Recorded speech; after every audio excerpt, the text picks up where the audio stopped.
Good evening. Welcome to Footy Classified. What an unbelievable finish to the AFL season we're ahead of this weekend, with so many teams still in the hunt for top 4 and for top 8. Football's First Lady Caroline Wilson joins us. Great. The award-winning Caroline Wilson. Good evening. The 4-time best and fairest Australian game with Karen Corns, and the 5-time All-Australian is the 5-time All-Australian in Matthew Lloyd. But we start tonight with the Melbourne Footy Club and its superstar Christian Petrarca.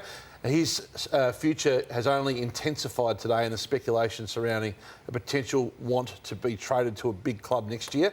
Caroline will take us inside this in a moment, but first, here's how the day unfolded, with Petrarca speaking to the playing group, Gary Pert's comments. We'll hear from Tom Morris last night on Footy Furnace, and also Alan Richardson, the head of football.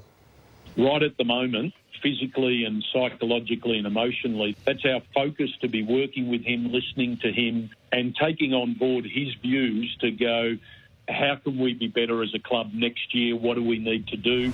The truth is that he wants to go. That is the truth. What I don't know is whether that will lead to a trade request, because it takes a bit of courage to make a trade request, Lee, when you're not sure if you're going to be able to get out. Today was a pretty important step for him to be able to talk to the way that he's been feeling, but we love him. We know that it's been a challenging period. He's got 5 years. He's red and blue. He's going to make us better. Has he aired some frustrations throughout this period? Yes, he has. Some interesting observations and also concessions there, and again, the conjecture is that he still remains open and indeed wanting to leave. Cara, your thoughts on this, and how big a challenge is it for Melbourne? Look, I think he'll stay, and I don't think they'll let him go, and I don't think he'll ask for a trade. What is baffling to me is that Christian Petrarca addressed his teammates this morning for the first time as a group and talked about the trauma he'd suffered. And they already knew that, but just how badly it had affected him. Now, there'd been reports there was disgruntlement, that he'd gone up to Noosa or up to Queensland for 3 or 4 weeks. The teammates didn't know about it. I'm staggered that players didn't know that Christian Petrarca had gone up to Noosa for a month because he was suffering from post-traumatic stress disorder, if that's what it was, or some form of stress and trauma after what had happened to him. Completely understandable. If he's got all these cultural issues with the club, when he addressed the players this morning, I wish he'd said that. I wish he'd mentioned that. I'm told that he specifically only spoke about what he'd been through. And I don't love Christian Petrarca, what he does on the field and what he gives to that club. But I find the communication breakdown at the Melbourne Football Club extraordinary. How does Max Gawn not be keeping his teammates in the loop about how Christian's going, about why he's gone to Noosa? How does no one really quite know what Jack Viney's issues are with the Melbourne Football Club? And there's others too. Like there's just issues around that. Pick it perhaps, but Petrarca's their greatest player, their Norm Smith medalist. Do you find it a bit odd? Like, is that unusual for a footy club to not be communicating to that degree? Yeah, it's hard. It feels like a bit of a sensitive one as well, that maybe it's a bit personal, and that is the reason why they haven't been informed, and that's maybe why Max Gawn doesn't know. It's certainly a challenge for Max. He's a captain, he has to know. Every time Melbourne they speak about the leadership group and them addressing the standards. Here's Gawn signing the new contract, which did come at a good time for them, Hutchie, but it's a real challenge for him, because I don't see this Melbourne list competing into the future in any meaningful way. He's got a closet full of All-Australian Blazers. He's a premiership captain, but now when you're leading a younger team that isn't going to have the success, it's a real challenge, and I think it's his greatest test to date as a skipper of this footy club. Carrie, just on your question, I think it's on everyone. It's not just on Max Gawn. I think it's on, the head of football, Alan Richardson. It's on Gary Pert, the CEO. Like, they're all... It's completely on them, Matthew, but I'm just... you two are the former players. This is a playing group that's won a flag together. How does the playing group not know about this situation? It's not a harmonious collective playing group. You've been big, Hutchie, at times when players have wanted to go, that you let them go, and often you don't lose by letting a star player go because you get paid overs. Do you think that's the case with Christian? Well, their default position will be to talk him around, to coach him into a better position, to remind him there's 5 years, to explain how hard it is to go. Like, they've got to go down that path first.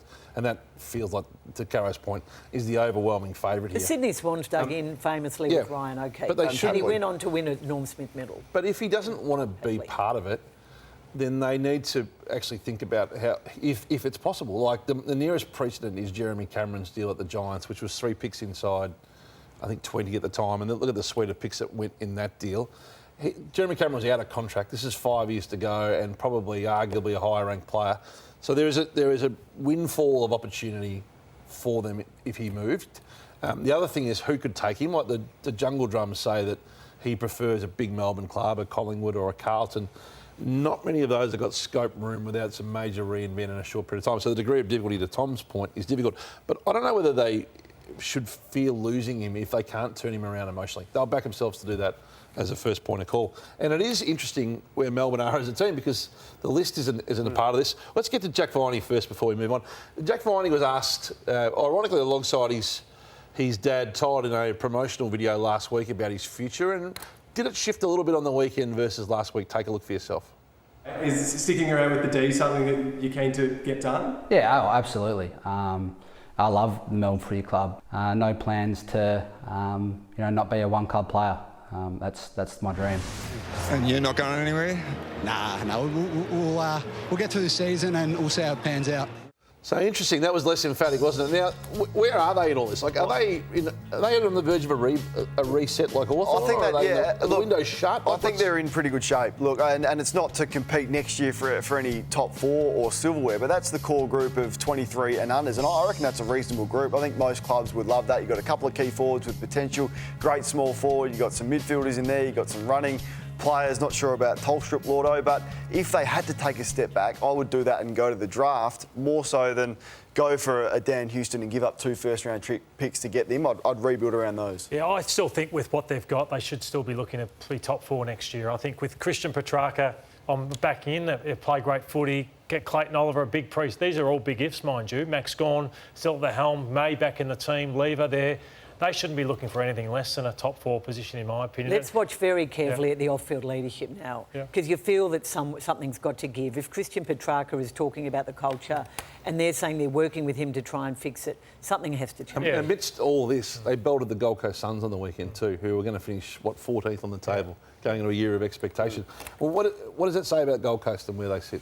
Well, late wins, how much do you read into those for Melbourne? Not a whole lot, but for Gold Coast, it's a big story, Lordo. Yeah, it is. And I've been sick of hearing commentators say, before the game, if they win this will be the greatest season they've had. What does that really mean? Like the champion data ease of fixture was ranked 1 in the pre-season start of the year. I know that can change with how teams perform, but even their injury list, they're the 3rd best ranked side. So, again, it was just a horror performance. And it was through the midfield. And I can't believe that this midfield got beaten by 54 points from stoppage. And this Melbourne side, without the names that you mentioned, Petrarca and Oliver, look on the left there, Anderson, Flanders, Miller's back in, Rao. I mean, all the names that you would want. That midfield got beaten by nearly 10 goals, just scores from stoppage.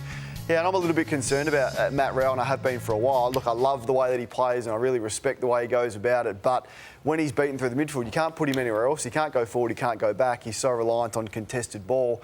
So he's one that, I'd have some concerns about working on his game and outside of winning contested footy next year. Broken record, the Suns, and it's been a flop by their own standards. As the Giants head into their 7th final series. Damien Hardwick set a high agenda with the expectation of he in the chair that finals was their own view of what they were, and of course the famous forecast at the start of the season.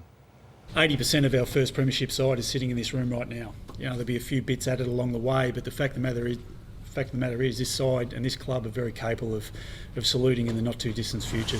Disappointed is probably too nice a word, to be perfectly honest. That was a really, really poor performance and probably our worst performance of the year. It's been a disappointing year. We've made some progress in some certain facets, but the fact of the matter is we wanted to be a winning organisation, and that's not going to happen this year now. And you would hope that Damon Hardwick is held accountable by that board because he set the agenda, he put everyone at ease. Don't worry, the list is good, they're all here.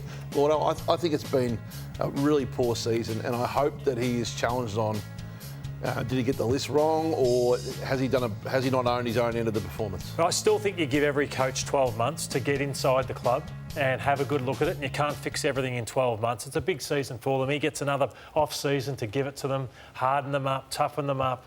I back Damien Hardwick in to do that, and they should be better for it next year. Caro, the blame game has begun at Essendon. There's the romantics of Essendon and the throwback and the nostalgics. There's the Brad Scott era. There's your suggestions that you think Brad coached one hand behind his back. And this was the provocative response from Mark Robinson, the Herald Sun. What hogwash, which is a word of yours.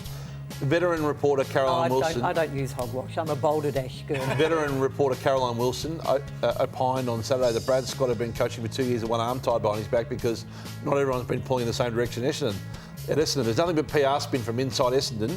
So the inference there that you were briefed to give Scott some sort of out for a second consecutive wasted second half of the season. And goes on to mention Sheedy and Dodoro and others. A fair retort from the Herald Sun tackle. Oh, look, I don't know if it's fair or not fair. It's wrong. I mean, I've been watching this situation for 2 years. I've been talking to a lot of people at Essendon and people outside of Essendon, Brad Scott supporters, Adrian Dodoro supporters, others who've remained at the club, Kevin Sheedy supporters, Kevin Sheedy detractors. What I know, Craig, after covering footy for many years, is you don't win premierships when everyone isn't pulling in the same direction. And I will go to my grave saying that. And I will also end this season and continue to say that Essendon did not have all its key people pulling in the same direction for the last 2 years. Kevin Sheedy, largely symbolic, I grant you that. I don't think he had much influence, but it can't help when a club legend and a director says they don't back the coaching appointment and then is allowed to stay for not one, but then is allowed to be reappointed for another year when his term was up. I don't think Kevin Sheedy has been the biggest Brad Scott fan. I'm not saying he's a Brad Scott detractor. And I don't think Adrian Dodoro and Matt Rosa have been pulling in the same direction. How do you think that affects... Matt Rosa is the new list boss, by the way. The on-field performance, though. So is Brad influenced by those people in terms of selection or his game I think plan Brad Scott was told decisions? a lot of things when he got the job. I mean, obviously there was a CEO debacle, which was quickly fixed. And I think that the new CEO, Craig Vozzo, the recent appointment has been good.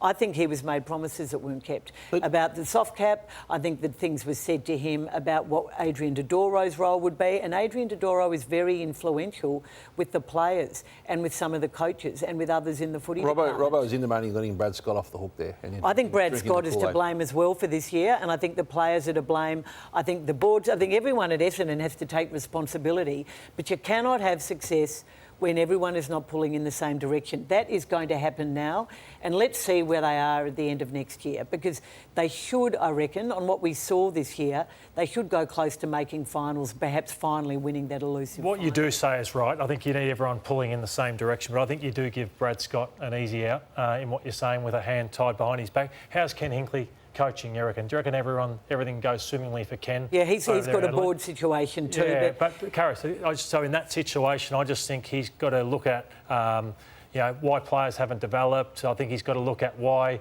he gave up leads against the Adelaide Crows, why he gave up leads against the Gold Coast Suns, the soft draw that they had, why that didn't come through. You spoke about the game plan as well The game yesterday. plan, I just reckon, that they had 36 entries to half-time to 18, can't score. The ball movement's not quite there. So I think you're right that you need a lot going right for you, but I think one hand tied behind his back was a bit strong. I also think that culture is a big part of any football club, and I think, and I wrote about this on Saturday, their love affair with the past has got to end. What did with Dyson Hempel not being picked, which was I think that was symbolic. I mean, he'll play this week. Do you disagree with this? I heard your comments on radio on Friday night. Yeah, I did. No, I think that there's certain people that you have leave with the ultimate respect, and Dyson Heppel has given more to that club than any other player in the last 15 years. I didn't believe he was going to hinder or hurt selection integrity. There's 5 players I could name that he'd do just as good a job as.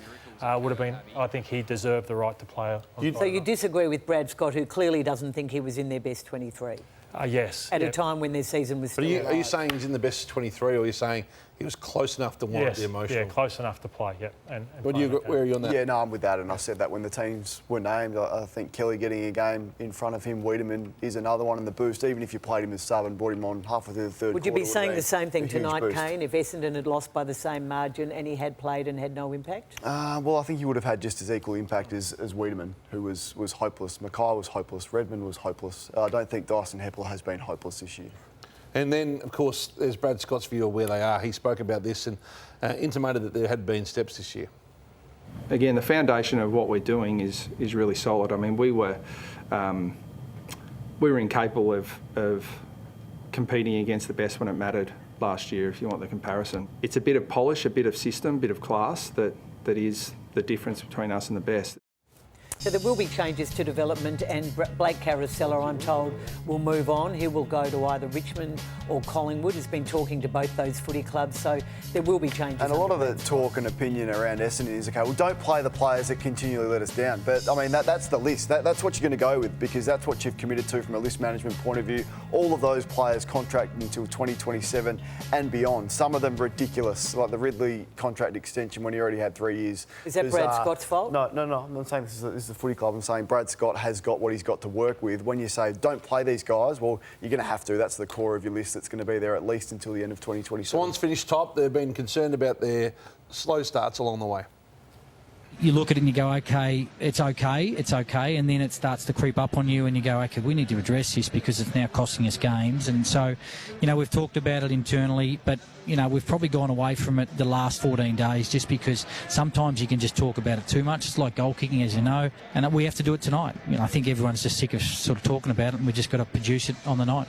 Found that really interesting Friday night that I reckon they've tried a number of different things, talked about their starts. Nothing has changed for them, so they've decided not to talk about it at all. But yet, if they were playing a better side on Friday night that was going better than the Bombers, I think they lose that game again. Love their second half, but again, their starts aren't going to take them to a premiership glory. Credit where it's due. It was a character-building win from Carlton, given their challenges. And it was hard to watch for many Blues fans, I think, given how well they used the ball short inside 50.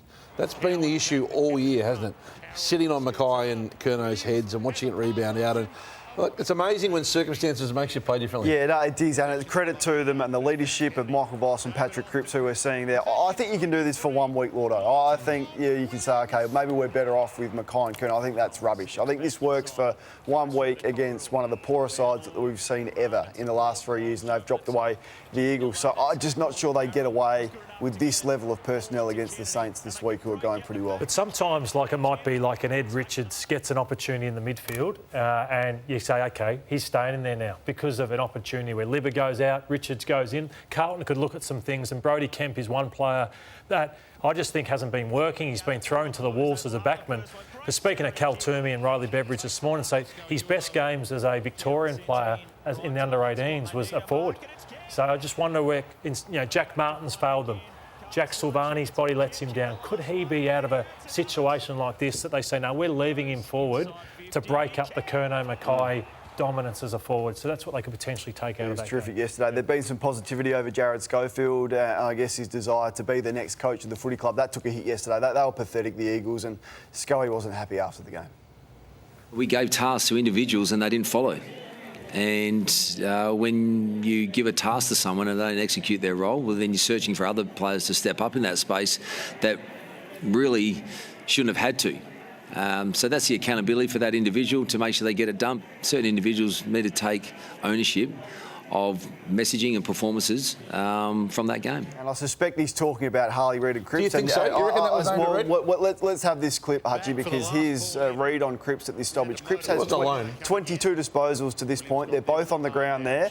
And then look how much distance Cripps puts on Reid just in that one couple of second piece of play, and then he explodes. So incredibly difficult, I understand. But if he had tasked Harley Reid with that job, and we're guessing a little bit, but it's an informed guess that who is he who was talking to. Cripps destroyed them yesterday and there was no accountability. I didn't like this either, like playing for free kicks. You've been hard on him all year, Kate. Yeah, and I think rightly so. He's a highly talented player, Lord. I think my comments around Harley Reid have been justified when I continually watch him play. But it wasn't just the young players. It was the senior players that got to take a lot of responsibility for yesterday, because, as I said, it was pathetic, and these are some of the clips that they would be showing today. I mean, some of this stuff from the Eagles players here was poor, and they continually... As they have been ever since they won the flag, to be brutal, those senior players. Do you think that... I don't think Schofield's going to get the job.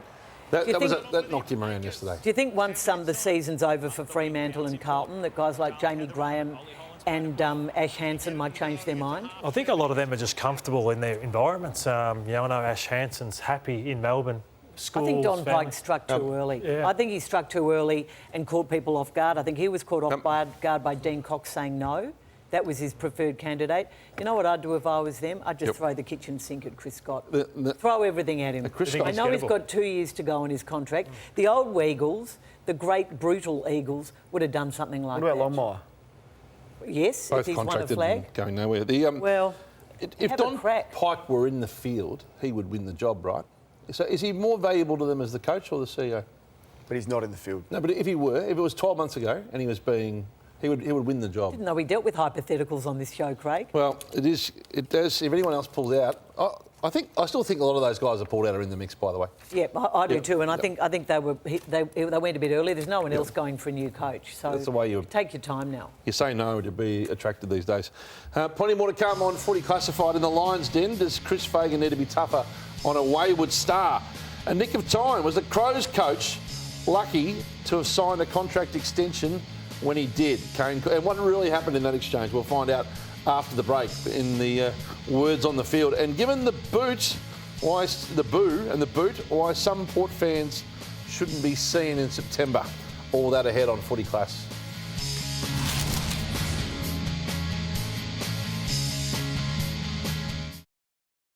0 goals 9 in the third quarter wasn't a very good reward for what was a great effort. Kicked 3 goals 7 in the third quarter, which probably hurt us. Our profile is really healthy other than accuracy. The rest of the game was at an acceptable standard for us outside of our kicking for goal. I did feel that we probably butchered a few opportunities. Yeah, that's one of the reasons we lost, because we were inaccurate in front of goals, and when we had momentum, we didn't hit the scoreboard as much as we should have. We'll take some learnings from the game, obviously.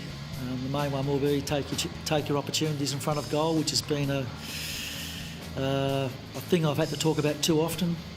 As we just saw, sure has. It's been a whole year. I just wonder, with such a high-profile, type-A personality like forward line and midfield, does their selfishness or want to kick goals themselves prohibit them putting themselves in better positions that creates points? Yeah, it's a good question, Archie. I think they've got a number of issues. Number one is just purely taking the chances, where they win that game on the weekend had they kicked accurately. There's the second point you make, where are they team first? Remember, Geelong enjoy giving it off. Jeremy Cameron, Tom Augers, I don't see that really with the Brisbane Lions. And then their inability to stop momentum still isn't good enough. It cost them the game against Carlton in round one.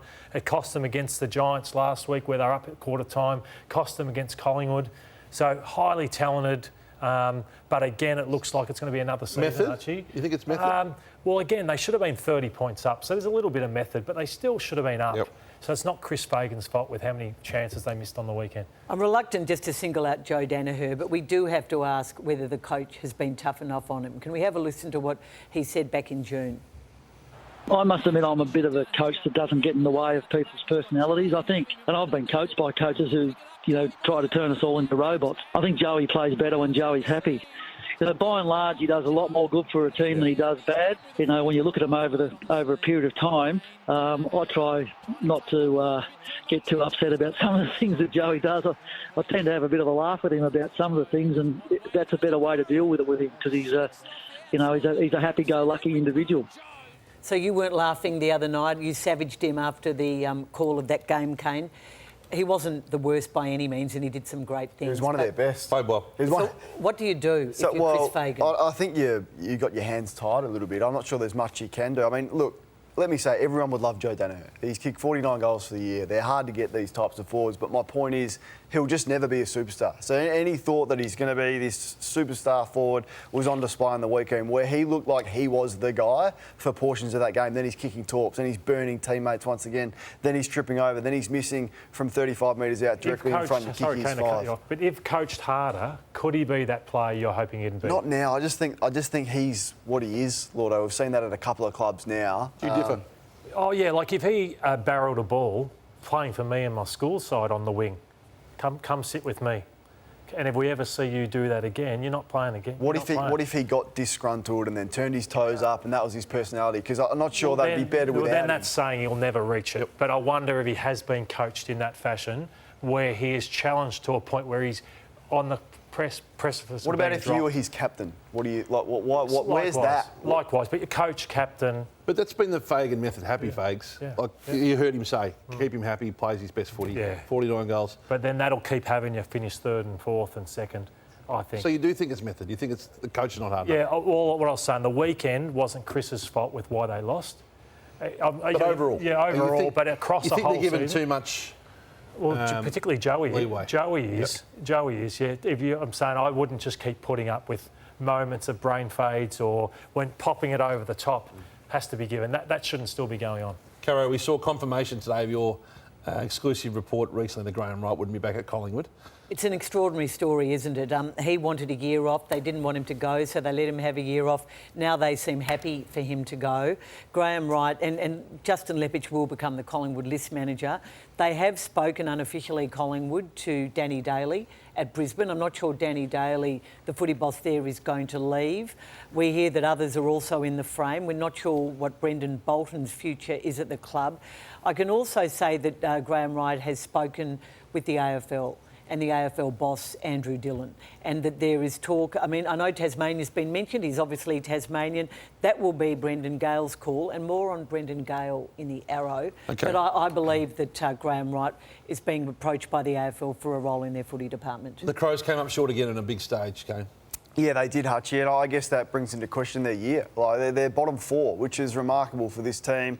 It always is the excuse with Adelaide. Is it a goal umpiring decision? Is it Isaac Rankin being concussed? But this is Matthew Nix's record, and in no world, if they didn't sign him prematurely, would he be the coach now. That's not a record that would get you into a 6th season, which he now has, a 6th and a 7th. So he's under an enormous amount of pressure next year, and they must be better because they've been one of the biggest failures this year. And then it was Josh Rosselli, of all people, given the year he's had, who was mocking the opposition. Yeah, it's amazing, isn't it? I just wish he had stuck to his word in April. I've had conversations about, do I just chill out on the celebrations a little bit and things like that, which I'm thinking about at the moment, just taking a little bit of a step back and just letting my footy do the talking a bit, just for a little bit. Would have been good if he heeded to his own advice, because this was on the weekend. I've had my say about that. I went pretty hard and I stand by that. He was certainly the laughing stock inside the Port Adelaide change rooms, and when you're going to do that, you want to back up your performance, and not for the first time did he shirk the issue this weekend. We saw some words exchanged between the coaches after the game as well. We did. So Ken Hinkley went back to his old coaching mate from early Port days when he went over to talk to Matthew Nix to make a comment about the game and about Rankin, obviously. The retort from Matthew Nix was along the lines of, that was an effing dog act. So the AFL are pushing for a 5-week suspension at the tribunal for Houston. Obviously, Port are going to go into bat for him, but I reckon he'll be lucky to get anything less than 5. Very, very quickly, the great booing of Port Adelaide coach Ken Hinkley recently. That might finish second. Amazing story, 8 weeks after the booing. Is that the quickest booing turnaround? Yeah, it is. And if there is an unavailability of tickets and there is evidence of who booed or expressed themselves on social, they need to go into the B set. Kane, they should be banned from entering until everyone who didn't boo is taken care of. Yeah, Warren Treadway are going to be allowed to go. I think Warren's involved in that as well. He might not get a ticket. There would be some deleting of some social media posts. Look, who knows how far Port Adelaide will go, but what they do need is all their fans behind them, which they haven't been, and it's a shame that there's some Port Adelaide fans barracking against the coach. Caro's Arrow is up next. Brendan Gale, you heard, is the subject, plus or involved, plus failure to launch. Has Richmond's grand plan gone awry and no longer purring? Are there late season concerns for the Cats? All that ahead.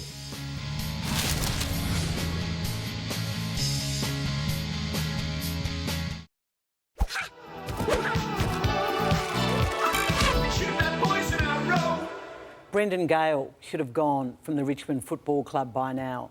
This arrow is not aimed at him, but the club, and specifically President John O'Rourke, for allowing the leadership handover to drag on for almost an entire season. As the Tigers head into their most crucial trade and draft period for many a year, surely a new boss had to be in charge by now, driving the key decisions. I backed Gale staying and going against accepted practice because I believed he'd earned the right.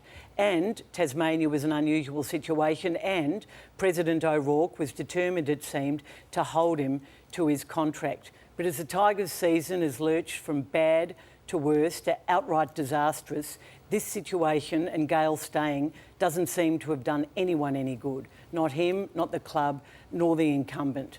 So Richmond sits now as it did at the start of the year, a club at the crossroads. Except now you can throw in a wooden spoon, diminishing crowds and at least 3 key players wanting out. Yeah, 100%. You can't be half in, which I've been strong on. I think Damo's been the strongest on it all. Like, the moment you say you're going... He has, in fairness. Yeah, the moment you say you're leaving for another club, you must go straight away, because you're never, ever 100% in for that club, as good as he thinks he may be or they think he could be. The moment he said he was going to another team, he had to go, and they should have another person in place by now. He's the greatest CEO, arguably, Richmond AFL has seen and any club has ever seen. So I thought he'd earned the right. That's the opposite of what you argued, though. You realise that, yeah? Well, I Earlier in think the year. you just heard what I said in the arrow. Yeah.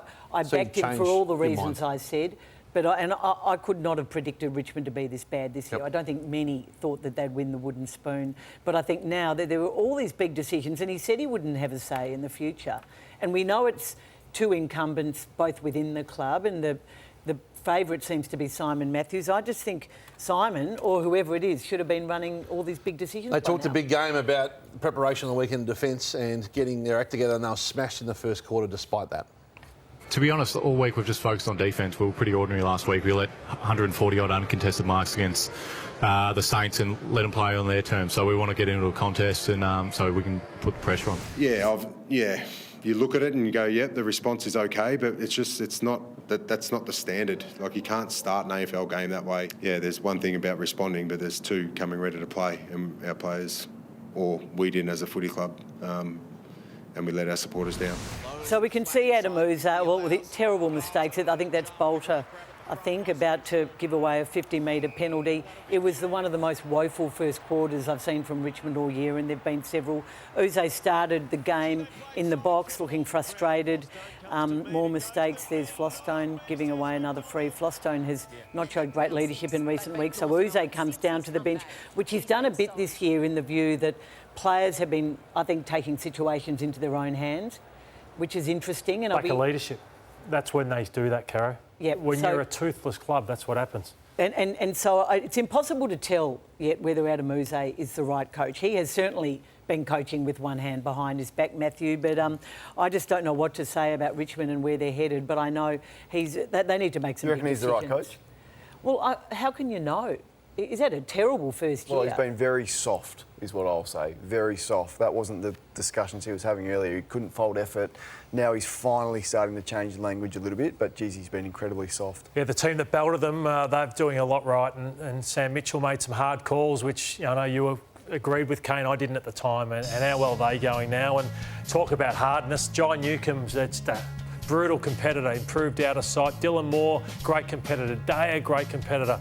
And obviously, Richmond have been down the bottom for a while, but I don't think their players are giving them, the Tarantos and the Hoppers and the Prestias, and these types, unfortunately, aren't giving Richmond what they should. Ross Lyon said it last week. He almost implied they weren't trying. And it's not as if they've got a young midfield, Kane. No. Well, they've got two guys they've given 4 first-round draft picks in there, and the captain, Dan Curvis, who was horrible yesterday as well, and Prestia, who's won a number of premierships. So you're worried about the Cats and their ability to league scores? Well, I think we have been for the majority of the year. There's been some masterful coaching that has got them still in a top 4 position, but just their midfield once again is where I see it. Hutchie and Rowan Marshall like to torch them again in the ruck, and they've got no ruckman, and they refuse to address that. And on the Saints, Josh Battle was tremendous on Cameron and would be a great pick-up for Hawthorn.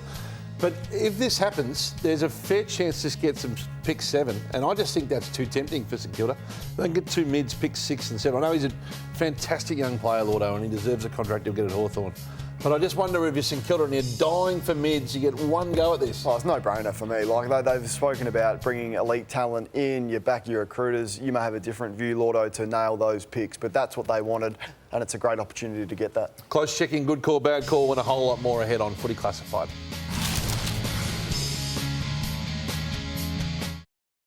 When managers have got their own patch and their own portfolio of players, you've got to place them to maximise that portfolio as much as do the best for the player. In a situation where you've got dominant player agent stables, it's not a free market. If you're haggling over an extra year or you're haggling over 50 grand here or there, can you imagine how much power the manager has?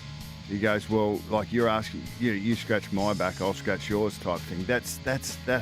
So what Bevo was just talking about, that happens. There's a growing chorus to this view, and Kane wrote his column in The Age about player power the other day, which I agreed with.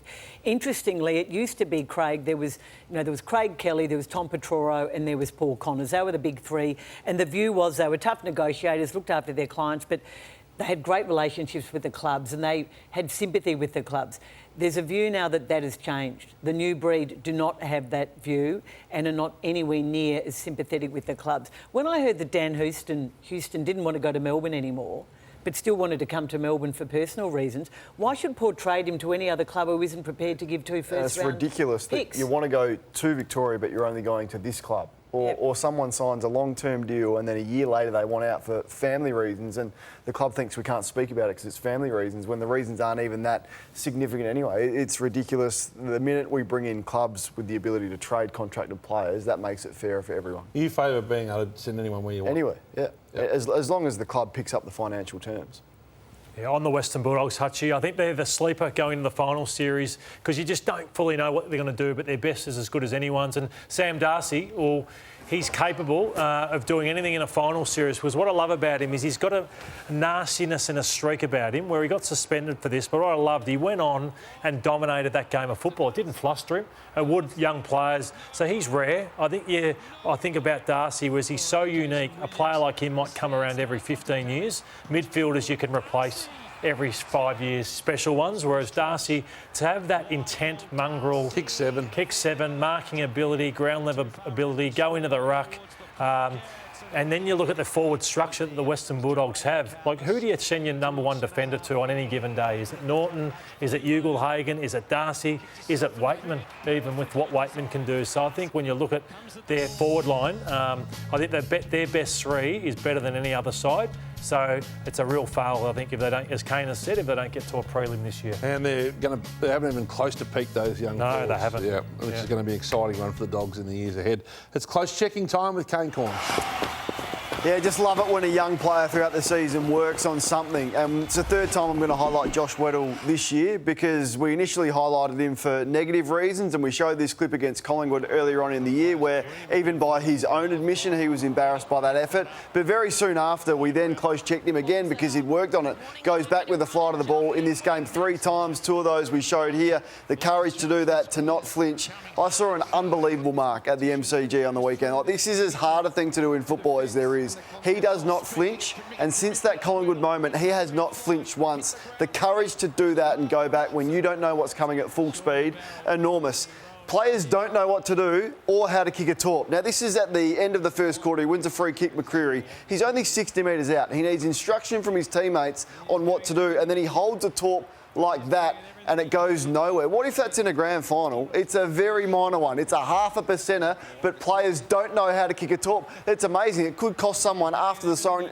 What is he doing? He's not even holding it correctly. Unbelievable. And this is the Eagles. This is when they gave up on Jared Schofield. This is Witherden and Motlop. Who starts in front? Well, Witherden does. Who ends up in front? Well, Motlop does. Have a look at this play out. You're going to see something from Hunt there, so he burns him off. Look at Hunt's chase here. Senior player, one-handed, dances around. Kick goes inside forward 50, 2-on-1. Smallest man inside forward 50 beats 2 Eagles. That's when they gave up on the coach. There's the captain missing an easy tackle. Walk-in goal once again from the Blues, who were a half VFL side, and West Coast should have absolutely won this game. They didn't. They got smashed. Poor old Jared Schofield having to put up with this. And if you want to play midfield, you put your hand up to play midfield. It's not all about the flair and getting on the end of it and kicking goals. Have a look at that. For the worst defence of the stoppage you've seen this year for Isaac Rankin on my man Jason Horne-Francis, who burned him off, kicked the left foot goal. We'll have another look at it here, Hutchie. Look, he doesn't want to defend. Where's he going? He's looking at the ball. It's in your back line. You've got to defend if you want to play on ball. Horne-Francis makes him pay and then tells him all about it after. There you go. Good call, bad call was up next on Footy Classified.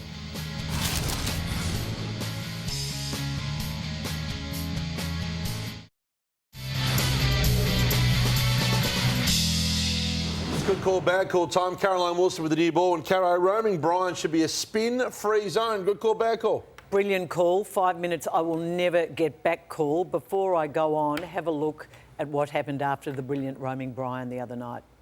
By the way, you're happy with the pitches that we supply at 7 to this Yeah, they're really nice.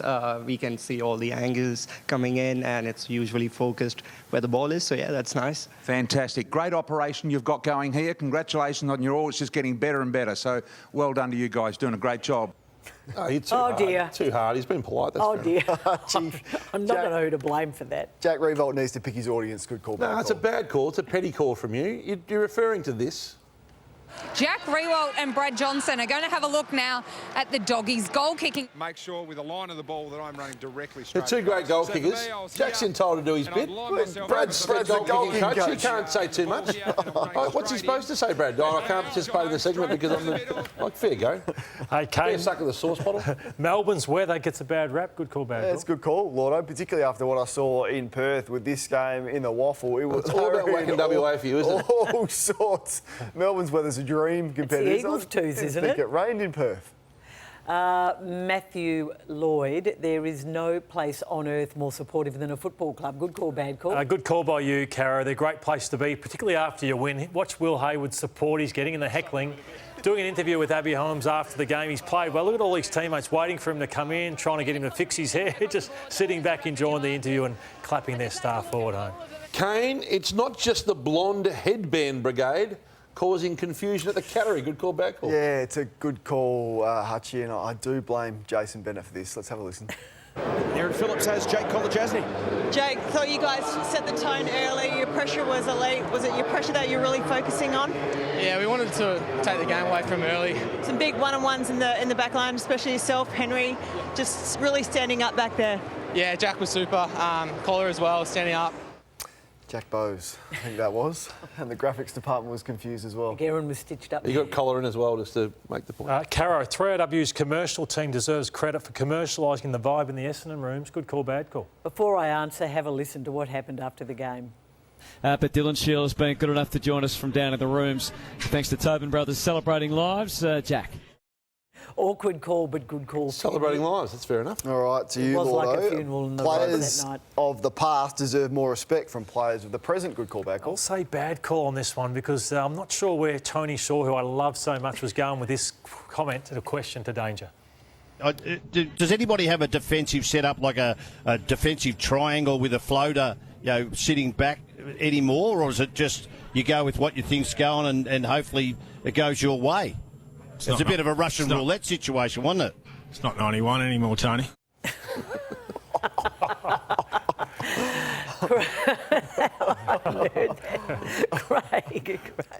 Craig, Melbourne will be happy that Christian Petrarca has broken his silence tonight. Good call, bad petty call, balderdash call. Is that the word? Balderdash?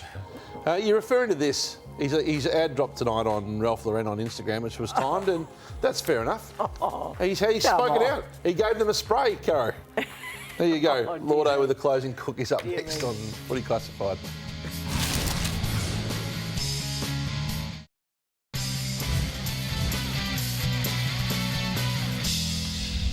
Cook tonight for Sam McClure, who swanned in to play for Old Canterbury yesterday to qualify for their final series. Here's the scoop. Unfortunately, he hadn't had a possession all day long. The sole of his boot came off in that half possession. And here he is, the bloke blasting him at the back. That was his first possession of the day, Hutchie, off the side of the boot. And wouldn't you believe what happened with his one possession for the day? Smashed his own windscreen when it went off the side of his boot. So, Sam, I'm not sure they'll require you for the final series, son. What? Yeah, one touch. One broken window. Swanned in, second game, took a young fella's spot and broke a windscreen. What about the spray from the teammate who was 20 metres behind him? I know.